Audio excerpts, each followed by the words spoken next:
Do you need some help teaching your dog where you want him to pee or poop and when? If so, I hope you'll check out our brand new, totally free house training guide. You can find it at schoolforthedogs.com/house. It's filled with lots of really good tips on how to train a dog to potty in the right spot, but it also is going to explain to you how to teach your dog to do it on cue. So go check it out.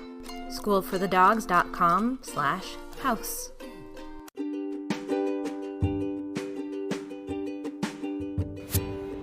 There's this thing that dog trainers sometimes say, which is that the only thing two dog trainers can agree on is that the other person is doing everything wrong. And I kind of hate that kind of way of looking at things. It's not how I see things. I do think that there are some good dog trainers out there and bad dog trainers. There's maybe two large categories of dog trainers, but there are so many good dog trainers who are doing so many cool things, and I'm always excited to learn about what they're doing. Today's conversation is with a dog trainer who is indeed doing so many cool things. I am speaking to Dom Hodgson, who went from being an actor to being a tobacco salesman to starting his own dog walking business, realized he needed to learn about dog training in order to be a better walker, and now he is a pet business coach, and he has his own podcast called the Poodle to Pitbull Pet Business Podcast. I am on his podcast this week, and he is on mine, and this meant that we got to have two really great conversations recently. So if you want to learn more about me, head over to his podcast. If you want to learn more about him, keep on listening. I'm thrilled to be able to share this conversation with you.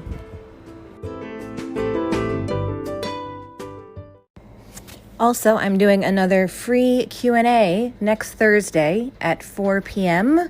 Eastern Time. You can sign up at schoolforthedogs.com/Q&A.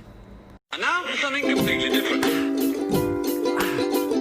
Hi, my name is Annie Grossman, and I'm a dog trainer. This podcast is brought to you by School for the Dogs, a Manhattan-based facility I own and operate along with some of the city's finest dog trainers. During this podcast, we'll be answering your questions, geeking out on animal behavior, discussing pet trends, and interviewing industry experts. Welcome to School for the Dogs podcast.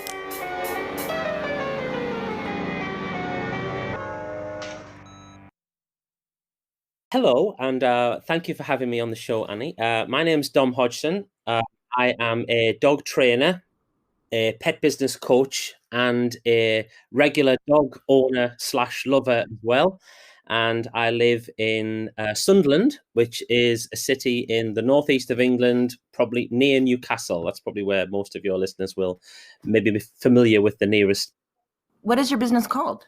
So there are two main kind of arms to the business. So my original business was Pack Leader Dog Adventures, and I set that up in 2011. That was primarily a dog adventure and luxury home boarding business. Just myself running that. And then that developed into a training business and then an online training business. And I've written a bunch of books, and kind of for the last maybe 3-4 years, I have been mainly, apart from writing, I've been mainly helping other pet business owners to improve their marketing so they can make more of an impact with their amazing skills and services. So I first encountered you through your podcast, and then I did have a chance to read a few of your books. I really love your approach, because to me it gets right down to the heart of what I think most dog owners misunderstand before they discover, what I like to call good dog training, which is you need to have a dog who likes you. Yeah. That would be my summary of your general approach. But I'm curious how you got to that point, which seems, I'm saying it and we're laughing and it seems so simple. And yet it's actually it's sort of a genius way to approach it. So tell me about your path. You started out as an actor, is that right? This is true. Yeah, many moons ago. That was my original passion. When I left school, I wanted to be a song and dance man. And I obviously wasn't very good at that because I ended up becoming a sales rep for a tobacco company. And I spent 10 years as a sales rep, just living locally. My wife, Beth, who was a teacher, she's moved into the business now, and our two kids. And I did that for 10 years. I want to do it for another kind of 30 years. So I left, and my only interests at the time were, I knew I wanted to work outdoors. And my other interest was I had been recently helping out at my local rescue centre just to give something back to the rescue community who had given us two amazing dogs at the time. And so I thought, oh, well, why don't I did a bit of research and I thought, why don't I set up a dog walking, a dog adventure business? That way I get to work with dogs and I get to be outdoors, my two passions combined. And that was what I did. And Pack Leader Dog Adventures was born. And I brought with me some marketing knowledge from my previous job. I actually probably brought more marketing knowledge than I brought dog handling knowledge because I set up this business. And within about 6 months, I was pretty full. But I quickly realized that I didn't know enough about dogs. So whilst I was really passionate and I was really enthusiastic and I was really keen to provide an enhanced adventure exercise experience for my clients, sadly, I really didn't have enough practical dog handling knowledge. And what happened was I would pick the dogs up, we would go for a tromp along the beach. We have some really nice beaches here in the Northeast, and I would walk for like an hour or so, then I would let the dogs off lead and they would play and sniff and chase rabbits and stuff. And then I would put them back on lead again and then walk back to the van, and that would be the adventure done. And over time, the dogs started to get more and more interested in each other and interested in anything that wasn't me, really. And the sort of final straw came one day when I was standing in the middle of this field with a bunch of leads in my hand, and I was screaming for these dogs to come back and listen, and they were taking no notice of me at all. And that was a real wake-up call to me that my dream dog walking business had developed into a bit of a nightmare, really. And it was all down to me. It was all down to there was nothing wrong with the dogs. It was your energy wasn't calm and assertive enough, and you weren't being the yeah, you weren't being the dominant leader that your name would have. Yeah, I just play. I wasn't interested enough, as we touched upon before, and I definitely wasn't calm or assertive either. I wasn't interested enough, and consequently, they were finding other things to do. So I knew I had to up my game. I knew I had to up my skills with regards to the dog training. So I got in contact with a Facebook friend actually, and she recommended a guy called John Rogerson. And as it happened, he was running a 7-day dog behavior course nearby where I lived later that year. So I immediately signed up for it and I went on that course. And on that course, I met who became my dog training mentor, a local guy, Dave Davies. And yeah, completely changed my life. I learned how to bond, connect, and be a dog's best friend. And I tell the story partly because you asked me, but I tell the story because I think that's a situation a lot of pet dog owners find themselves in. They get a dog and they think just because they love it that it's going to do what they want, or it's going to want to be with them. And you don't need to be a dog psychologist to be a successful dog owner, but you do need to be vaguely interested into your dog. Or certainly life is a lot easier if you can make yourself more interested into your dog. So I learned how to play, to interact, and I learned how to enjoy it as well. I realized what I was missing out on all this time when I was just basically chasing around after these dogs instead of turning the tables and making myself more interesting to them by using toys, treats, and games. And yeah, it completely transformed my business and my whole kind of dog training owning philosophy, really. Prior to that, if you had a philosophy about dog training or a method, how would you have described it, or what did you think about dog training as a career or area? I really hadn't. I had really underestimated what was required to be a successful dog walker. I just thought I had 2 dogs of my own. I had a mongrel bitch called Flo, who we'd had since she was about 9 weeks old. She was a rescue, and we did everything wrong with her. And then the dog who got me we didn't socialize her enough. As soon as we got her, we didn't get enough history. Partly that could have been the rescue's fault, but we didn't. She was, well, to tell you the whole story, we had just moved into our first house, me and Beth, with our young son, Alex, and Beth was still at university. I was doing odd jobs and singing in the clubs and stuff. And we didn't have any money. We didn't have any, life was really tough. And then we threw this rescue puppy into the mix. And, I didn't know what socialization was. So I just took the vet's advice and kept her indoors for a month whilst her injections, took effect. And then when I did socialize her, she was actually quite fearful. And I thought the best way to conquer that was to integrate her with other dogs and stuff. So I would be constantly looking for groups of people who were hanging around chatting with their dogs and trying to get my dog to play with their dogs. And she really didn't want to do that. And she really let me know that she didn't want to do that as well, And so, yeah, everything. You learned about dog training through, you said, this one specific mentor, which I think you and I have talked about this before. I was jealous because I feel like I didn't have one kind of person to lead me down the path of good dog training. Did you have some kind of epiphany moment about it?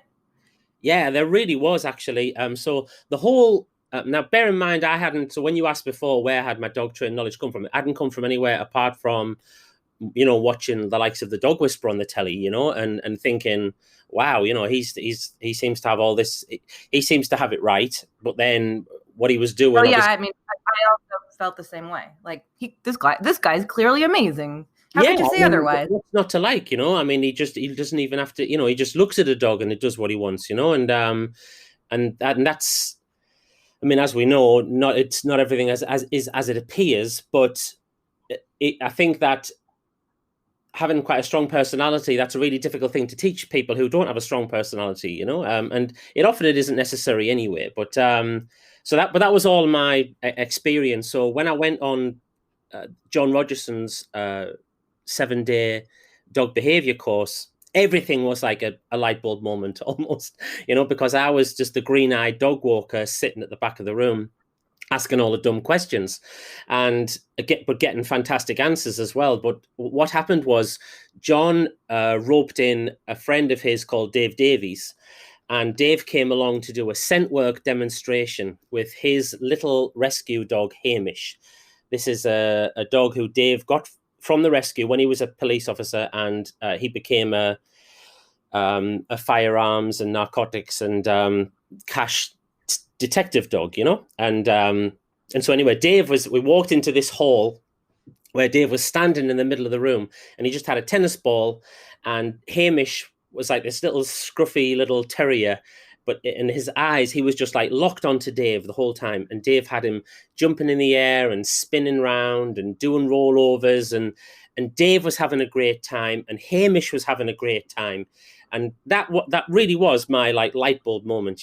I just looked at it and I thought, that is what I want. I want my dogs and I want my clients' dogs to look at me like that. I want to have that kind of control where it's not about the dog doing it because I'm telling him to do it. It's about the dog doing it because he wants to do it, because he really wants to be with me. And I was lucky, Dave lives just 20 miles down the road. So as soon as that course finished, I continued my education with him, and he basically taught me everything I know, and then I went off and implemented it in the business, and created all the kind of safety and stimulation systems and stuff that ended up helping my business to be a success. But it made a massive difference. But that was my light bulb moment.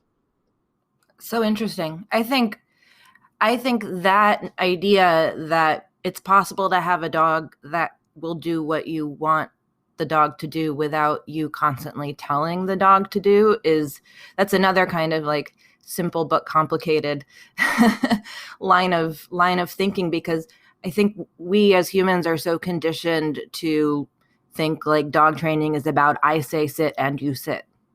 Like as if like my sit causes the sit, or as if like or like sit or else, there's always like if you don't do it, which I don't know why that is. All I can think is it must stem from like us being oppressed as people in society leads to us wanting to oppress the dogs. But yeah, it's possible and not hard to get a dog who wants to do what you want the dog to do. And so much of it stems from, like I was saying, what seems like your kind of raison d'etre is to teach people that like, hey, you can get your dog to like you.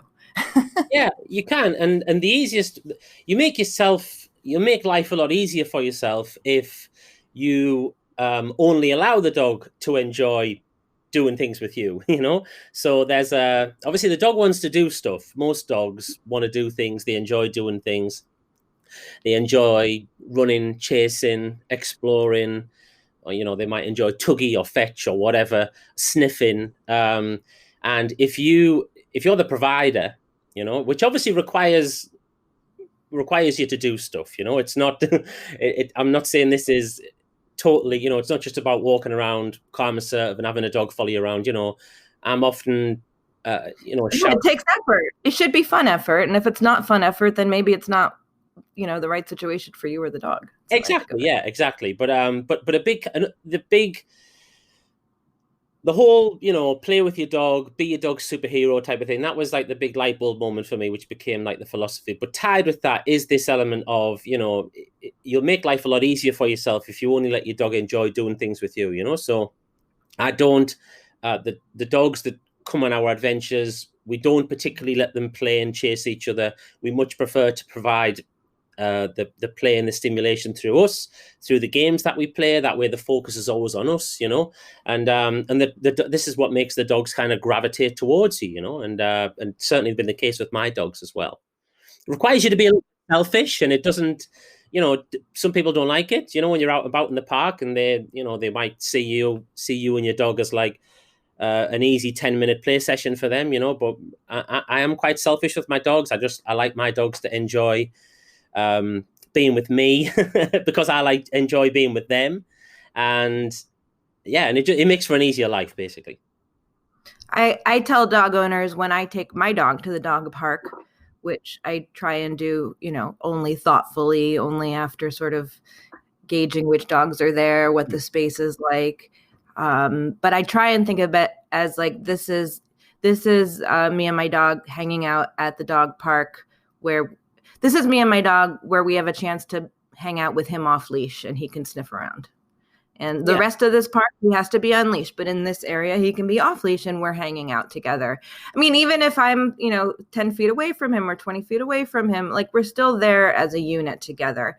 And if he wants to interact with other dogs, that's like totally cool. But like I'm still part of that. It's not something it's not like we're there as two individual units. And similar idea, I guess, as like, I want to be selfish and I want my dog to be there for me. But I guess I feel like selfish has a negative connotation to it. But I understand what you're saying, that it's like you want to be the focus. So your business was successful because the dogs loved it, and probably the people loved it because the dogs were happy and safe, which is underrated, right? I'm sure you've heard many horror stories of businesses similar to yours where things have gone awry with the dogs. Exactly. Yeah, exactly. I'm not saying it's never happened with us, but it's rarely happened, in like 9 years. And it's for that reason, I don't want, I want to go out and I want to enjoy it. And I want my son, Alex, when he's out with the dogs, I want us to enjoy it as much as the dogs, and to me, the first way to ensure that we're going to enjoy it is, like you said, is to make it safe, and if I know that the dogs are always near me, and then I know that they're safe, that the owners are trusting me, so trusting us to look after the dogs.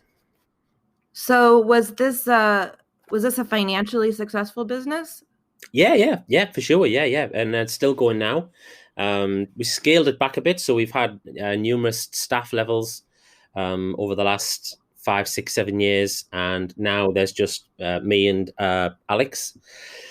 And obviously that's, with what's happened with COVID, that's been quite a good thing, really, having quite low numbers. But yeah, we're just in a position. We have another opportunity on the horizon, actually, imminently, which I might be able to tell you about next time, where we possibly be scaling up again. But yeah, no, really great business, and a great enjoyable business, and because of the fact that we were premium and we were niched, the business had good cash flow, which enabled me to, invest in exploring other business opportunities as well. I feel like my business and your business have, we've evolved differently in that, but like we're both in these, successful niche businesses for like dog owners who I think really want the best for their dogs in a very thoughtful way. But I feel like I started a business by accident. Like passion led to a business, where you were like, I want a business. What can I be passionate about?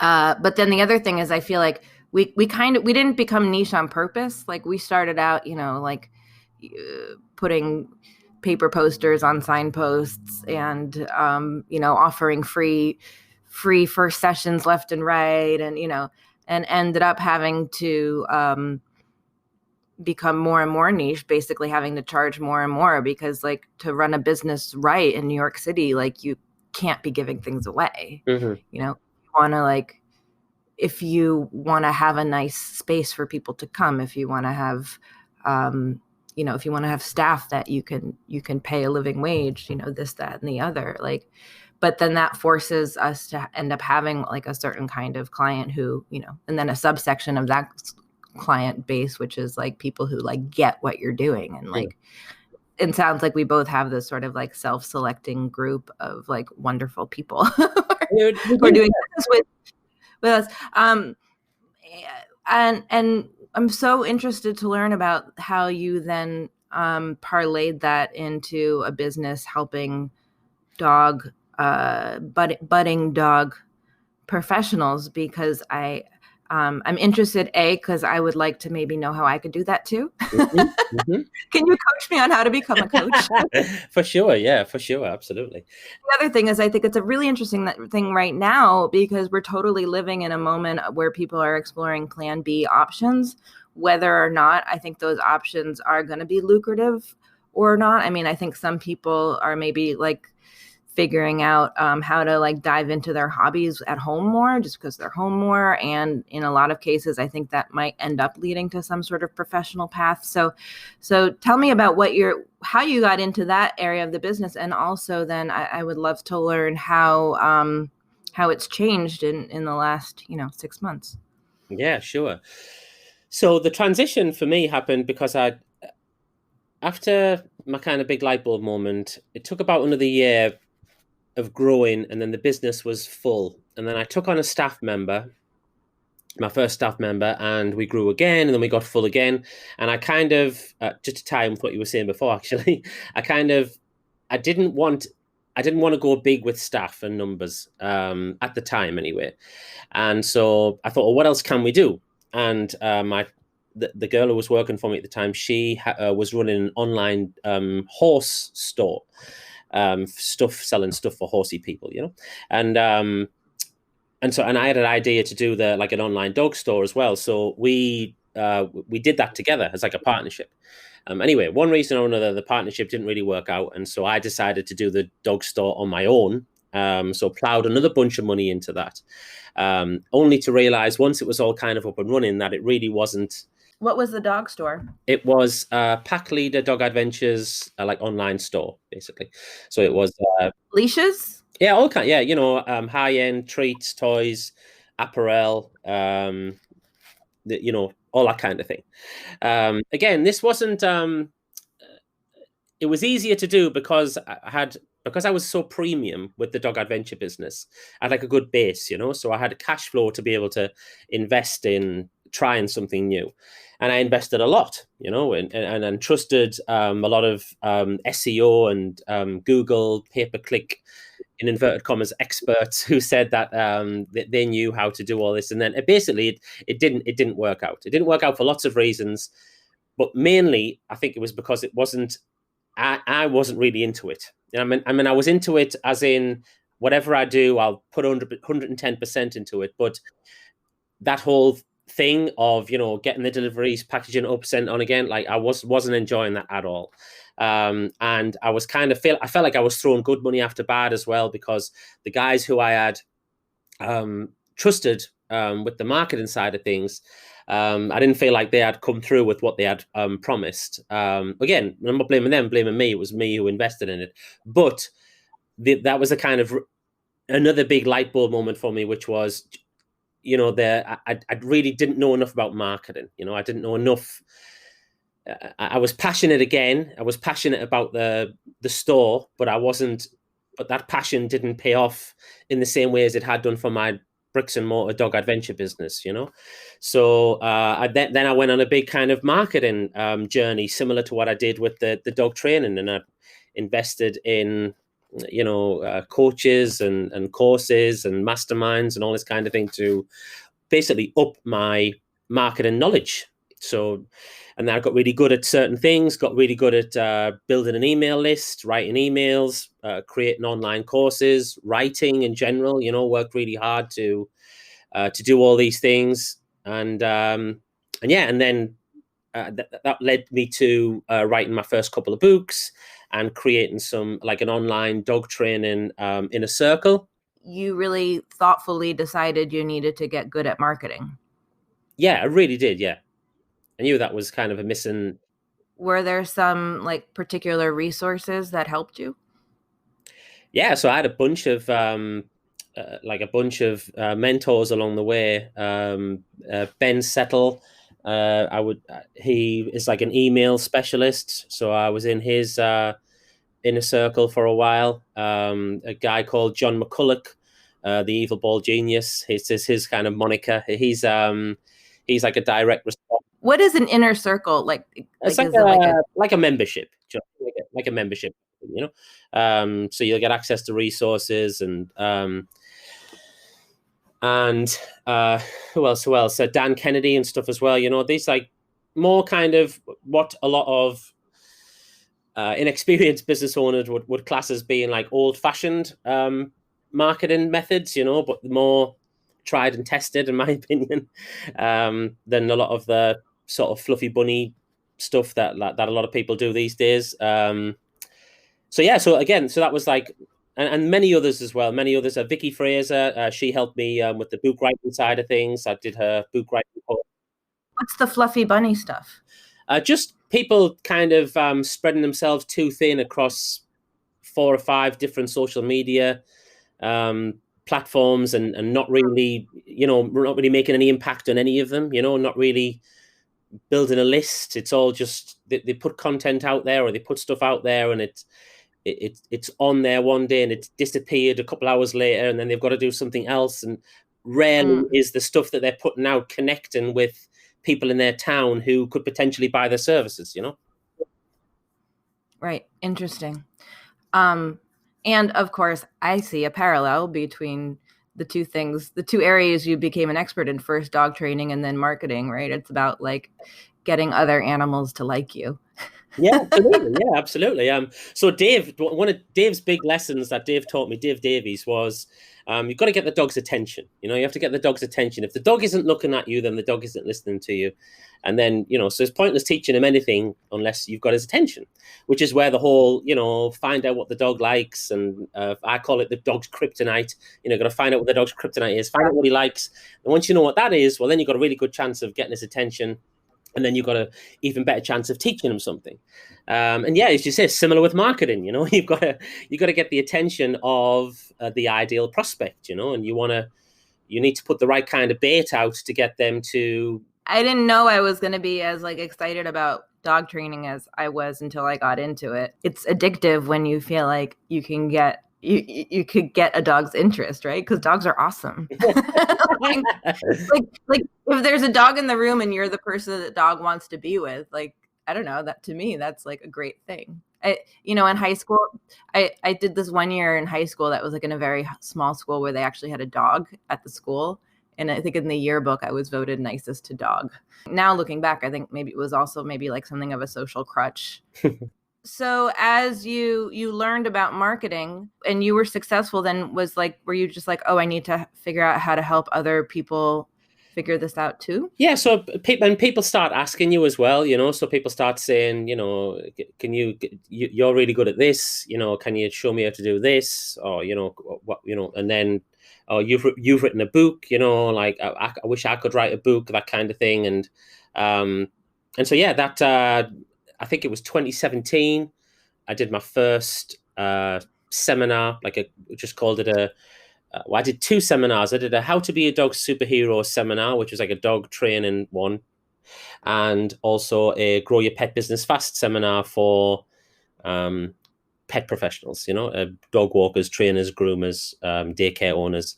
And yeah, and that kind of changed everything really. As soon as I did that, I did that one event, and then I got like a bunch more bookings for that. And then everything it kind of quickly snowballed really, where so an event like you were at a space and you gave a talk? Yeah, that was it. Yeah, so a dog training friend of mine, Jane Arden, who lives just about near Manchester way, she got me down to her place, and we did the 2 seminars there, and then it just kind of snowballed, Have you seen a change in the kinds of businesses? Well, I guess 2 questions. Are there some pet businesses that you're seeing that you work with that are really succeeding during COVID, or any that are failing? Yeah, I think dog walkers have probably been hit the hardest, because from what I can see anyway, because in the UK we've had like a furlough scheme where employees have been able to, through grants from the government, they've been able to keep paying their employees, but they haven't had to come into work, So that's meant that a lot of people are still working from home, So we're having to come up with other ways to convince the dog owners that actually the adventure or the daily walk with the dog walker is still a vital part of the dog's well-being. It's not just about him going out because you weren't there at the time, But so I think dog walkers have had the biggest hangover from COVID. Wait, so you mean you trying to get dog owners to keep thinking that this is something that they should keep investing in? Is that what you're saying? Yeah, absolutely. Yeah, because I mean, they're like at first, when COVID first hit, obviously everybody was in a real state of shock, and everything kind of, well, certainly over here, everything really like seized up almost completely, for about 8 to 10 weeks. But obviously in that time as well, a lot of, so I have a number of scanners, dogs, pet scanners, who are in my inner circle as well, private clients of mine, and they were like just as busy over lockdown because everybody wanted to get a puppy. Everybody thought, well, whilst we're stuck at home, let's get a puppy. So and they were really busy. You mean they put chips in dogs? No, sorry, as in like a pregnancy scanner, like these scanner, like working at a hospital scanning the like dogs? they have like a mobile scanning business where they go into the breeder's house with the scanner, check if the dog's pregnant, make sure that they're healthy, that kind of thing. Oh, that's a business that never occurred to me that existed. Yeah. So there's like mobile groomers and then mobile pregnancy scanners. Yeah. I guess I because I live in an urban area and I take for granted that anybody could go to the vet. But yeah, like there are plenty of people in like rural areas who need other animals scanned too. Wow. Yeah, mind blown. Okay. I don't think that business would take off in New York City. I might not travel, no. But yeah, then obviously groomers, they all shut down, but then there was a big backlog of groomers. So groomers have been really busy, and then dog trainers have been really busy. Daycares are most of the guys in my world, they're up to like 90% 80, 90, maybe it's 100% occupancy again in their daycare centers. So yeah, it's a mixed bag really. So what kind of reinventions have you seen? Or what kind of grand failures? And also, well, you may choose which question to answer first. Sorry to bombard you. But so if you're a dog walking like business owner, and you have people walking for you, so you just like paid them to stay home, basically, right? I mean, we had similar PPP loans in America. So were those people, and those people were getting paid for like, at my work, we called it ghost walks, like walks that didn't actually happen, but we're going to pay you for them anyway. Like I had people like that, but I had them busy doing other things to like grow the business. Like I don't know what other businesses did. Like I'm curious. Like, did some people just be like, okay, well, you can't walk and you're going to get paid for walking and like do whatever you feel? Yeah. I think there was a lot of that, to be fair. I don't think a lot of people were proactive enough with their staff members, but most of the guys in my world certainly were very proactive in lockdown at like basically being of service to dog owners in their town, so we had lots of people, we had lots of dog trainers obviously who created local Facebook, COVID support groups and stuff like that for people with dogs, and they were running challenges and just basically delivering online content to keep themselves top of mind. And often they were able to sell like some kind of online course or program on the back of that as well. But not just trainers. We had dog walkers able to do that too. I even had some dog groomers able to do that. They were creating a local group on social media for their clients and for dog owners in their town who were unable to get to the groomers, and they would do like a little 5-day how to keep your dog's coat in tip-top condition and stuff, and then sell them a little how to home groom your dog type of thing on the back of it. And obviously without scissors and stuff, but keeping them nice and tidy. Right. So you did see some like reinventions. Yeah, absolutely. Yeah. Now apart from, as far, it's mainly the dog trainers, they're immediate, because there's a lot of things we can teach online as a dog trainer. I recently spoke to Amy Smith, who is the soundproof puppy app inventor. She's a good friend of mine. You should get her on the show, actually, Annie. It's like an app with the sound effects on, so for puppies. Oh, I've seen that. Yes. Yeah. So Amy runs Amy's puppy preschool in Sydney, and she said like she told me that the quality of the training through Zoom has been like phenomenal. Because obviously these dogs, they aren't in a as stimulating environment. Come right back to what we were talking about before, weren't we? About the dog, and the puppies are being taught in an environment where there's no distractions and stuff. So they're like racing through the curriculum and stuff, But the immediate winners are dog trainers, but.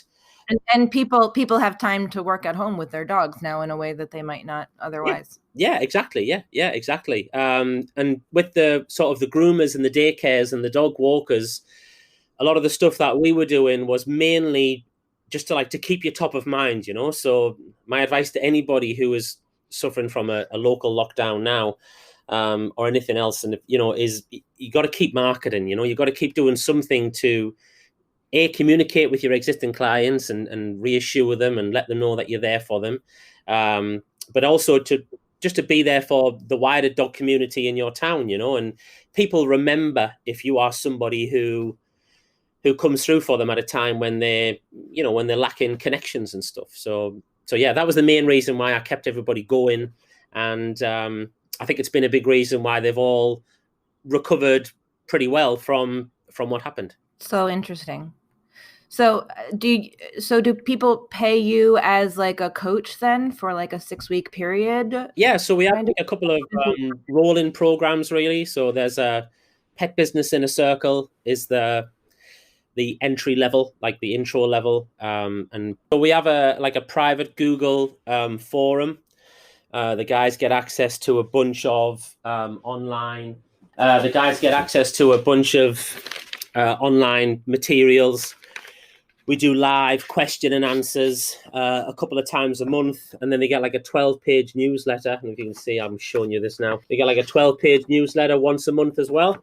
So they get this, and in this, I go sort of deep into one particular aspect of marketing for pet business owners, pricing or paper and ink promotions or positioning or how to write emails, all that kind of thing. They get a CD and stuff as well.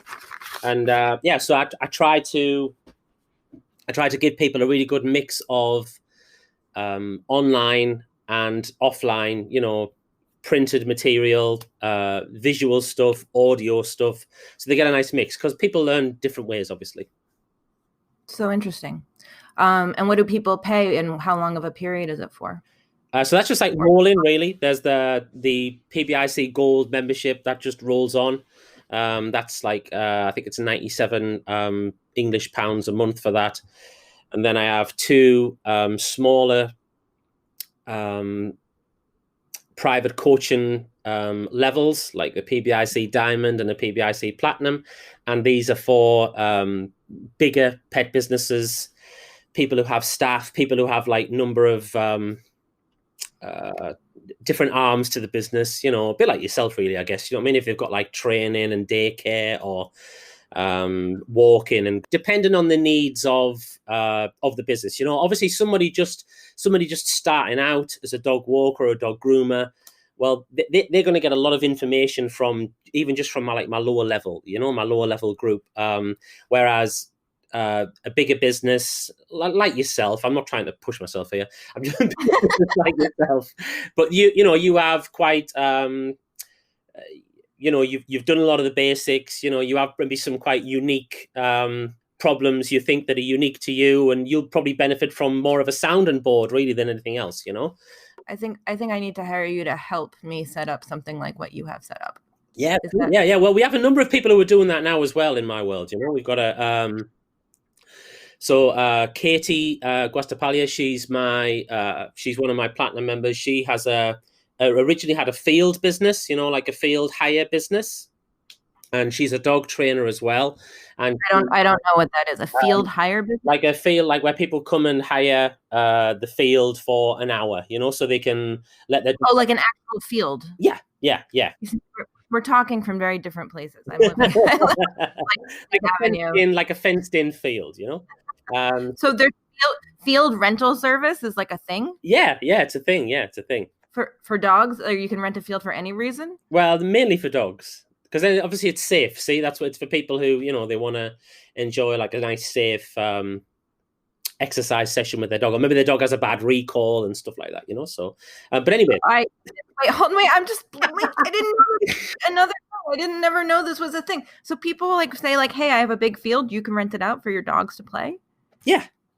Oh my God. Never for sale, Annie, you should know that. But I don't know anybody who has a field. Actually, I guess I do. Not in New York City. But, there's a lot in the UK now. There's hundreds of fields for dogs that you can rent. Yeah, by the hour. Yeah. So she has a field rental service and a field business, and she just recently set up her own like dog training club. I've got another dog trainer who is she's done dog training for many, many years. Carol Clark, she's the doggy doctor. She did actually used to be a doctor. That's why she's called the doggy doctor. But Carol is setting up as a sort of reinventing herself as a teacher to other dog trainers, to help them to give them the confidence to transition from,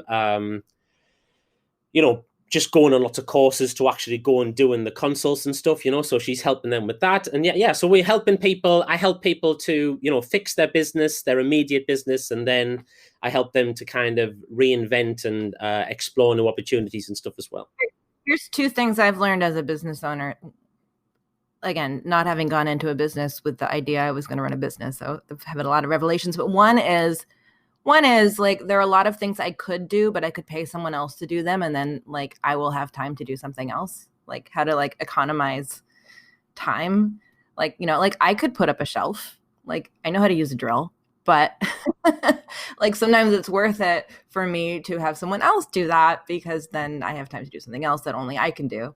Like that was a revelation. It's not just like, oh, just do it all yourself, you'll just get it done. So I guess like outsourcing, I guess is what you would. Yeah, smart. And outsourcing ideally to someone who's like better at something than you are. But the other thing is like sometimes it's just really worth it to like pay people to help you, like think about things and like access things that you wouldn't access otherwise. Like the whole consultant world sort of makes sense to me in a way that it didn't, because like, you know, for much of early life, you just kind of, as a kid, it doesn't seem like you're paying people to help you. You're just, you know, you're trying to like bump into people who maybe will help you along the way. But, you know, most kids aren't like, you know, have a pocket full of money trying to get people to teach them things. But as you get older, like, you know, like we were talking about apprenticing, right? Like it can be very hard to apprentice without like paying someone. I think that can feel with something like dog training. I don't know. It didn't. That's just again something that I guess I never really thought about paying to learn something rather than the apprentice being like the helpful person to. I don't know. I'm Yeah, it speeds things up, you know. If you're prepared to pay to get advice for things, it speeds things up, and what it does as well is already made the mistake, so you don't have to. Yeah, exactly. And it's also it's fresh eyes as well, you know. So like you and me and everybody else, we're usually too close to the business to spot where things can be changed or where things can be dropped or where things can be pushed, and you know, and which we need to do to make room for the big new idea that you have, you know. And if you're sitting on a big idea, then you're usually going to be far better off reorganizing your existing business, like you said, outsourcing some stuff, cutting back some stuff, or maybe increasing prices to reduce the demand a little bit. Whatever. There's loads of different things we can do. Best off doing that before you try and find time to do the big new thing. And getting some outside help, it just gives fresh eyes. You know, you get some fresh eyes on the business. You know, I don't always have all of the answers for my guys, but I have most of the answers most of the time, you know, like you said, purely just because we've had the experience, and I can pull from what I've seen somebody else do as well, what I've helped somebody else do in their business. And again, they like you. You built a business about people, about people liking you, like you got the dogs to like you. Yeah. I assume they like you, otherwise they wouldn't keep working with you. And clearly you're a very likable guy. The other question I had was about new people that are contacting you. Are you seeing, because I suspect that, you know, I sort of decided to figure out my plan B career around 2009, 2010, like when, you know, when everything crashed. And I just sort of realized I needed to do something else. I think that happened for a lot of people around then. And I feel like we're living, I'm guessing, in a moment where there are a lot of people like I was thinking about, you know, maybe I could become a dog trainer. Do you think that's the case? Yeah, 100%. Yeah, I really do. I was the same. So I was at 2011 when I started mine. So it would have been early 2011 when we were a little bit behind you guys anyways, regards kind of the economic climate and stuff, but it was slap bang in the middle of the last financial crisis. So yeah, it felt like a good time to me to do it, to make the leap. And I think there'll be a lot of people now who are, you know, thinking, do I really want to go back to doing what I was doing before? Don't, you know, and a lot, you know, lots of businesses will be closing at the same time, unfortunately. But yeah, there'll be a lot of people, I think, who will step up. And certainly I've just recently ran a challenge, actually, like a dog walkers business challenge. And yeah, we had a bunch of people who, because I've actually helped a lot of people to do what I did, you know, to go from being employed to running their own kind of premium pet business. So yeah, I get a lot of satisfaction from that, you know, from helping people to make the leap like what I did. That's so cool. And now your sons are doing it with you, right? Yeah. So my eldest son, Alex, he's the adventure manager here. I like that title. Yeah, and he's been doing this for about 3 or 4 years now. My youngest son, he's doing his A-levels, but But the big sort of move this year was, again, talking about making a big leap. We've been talking about this for a long time. Beth, my wife, she was a deputy head teacher, and really quite a stressful job. She enjoyed it, but it was very stressful. So this year, in January, February, we took the decision at Christmas, and then in February she told the boss that she was going to be leaving, and now she's full time here as like operations manager, and so she's doing all of the stuff that I'm not very good at. Adventure manager. I love that. I love that title. Well, tell me about the superhero kind of, because I'm looking at the covers of your books here. They're great. They're such great little books. Yeah. I mean, I don't say little like in a pocket. Yeah, I mean, like they're physically small, but I mean, like they're to the point. They're quick reads. Like you cut to the chase. Like you I feel like say what I'm trying to say always, just in a different way, which is like this stuff makes sense. Mm-hmm. Like this is complicated. You can understand this. You don't need to like speak some magic language. You don't need 10,000 pages, right? Like you've just kind of like cut to the chase here. Like someone could sit down and read this book in I don't know what, 2 hours. Yeah. Would you say? Yeah, hopefully. Yeah. What I wanted to ask you about is this amazing caricature that's on the back of the book. It is your head in this. What do you mean? That's my whole body. No, I'm only kidding.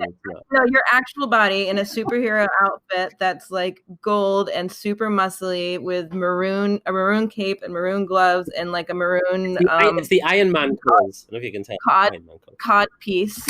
It's called and boots but it's your head, and then you have the smiling, and then the best part is you have a tennis ball attached to your waist. That's like your Spider-Man tool. I'm glad. Yeah. How did this picture come about? My father was an illustrator and a cartoonist, so I'm particularly interested.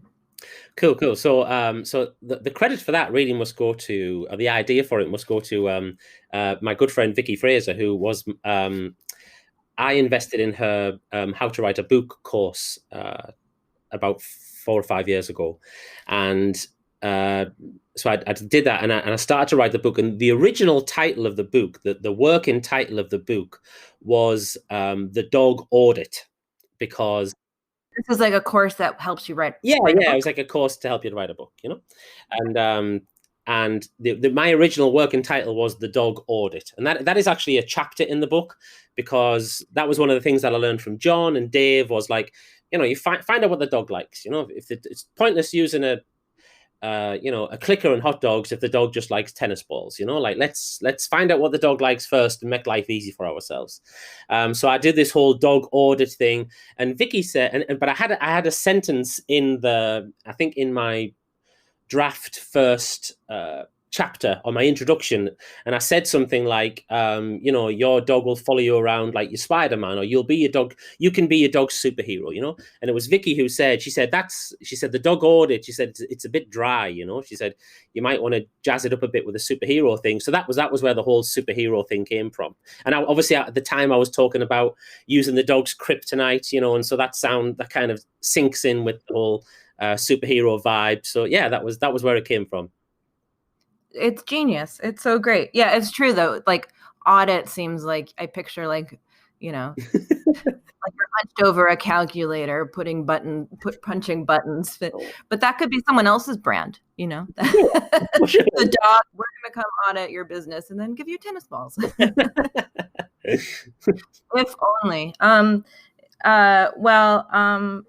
really glad to get to know you. I'm just a huge fan of what you're doing, and I think it's cool that you're helping others, and I would love to learn from you about how maybe I could help others as well, because I think there's room for more of us. There really is. Yeah, there really is, 100%. And it'd be a natural extension.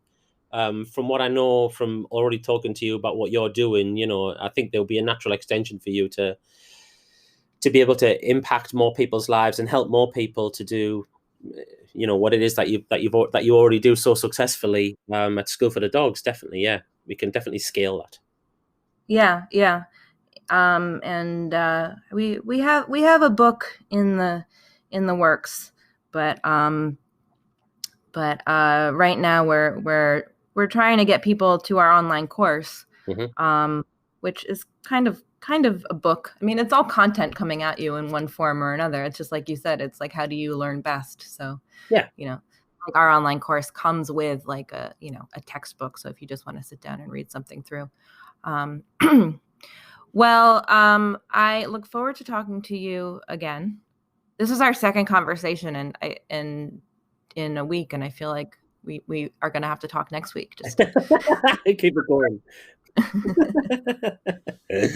No, it's been awesome. I've really enjoyed it. And where can people find you these days if they want the full Dominic Hodgson experience? Well, there's many ways to get the full Dominic Hodgson experience.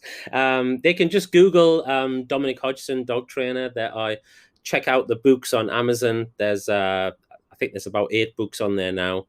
How to Be a Dog Superhero is the main dog training book. I have 2 pet business Bibles. One is Walk Yourself Wealthy. That is specifically for dog walkers. And then there is the Ultimate Pet Business Plan.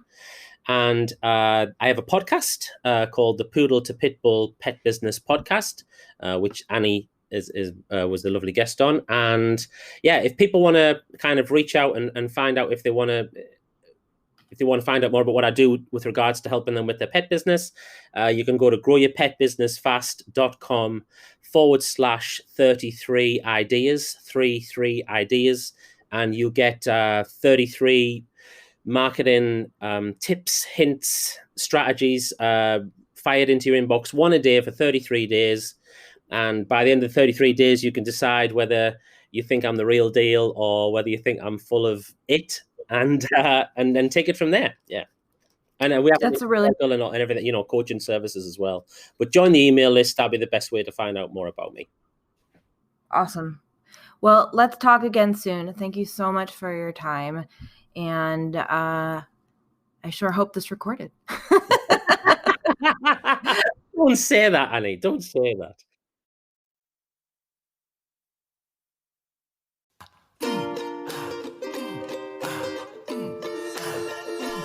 Thanks so much for listening.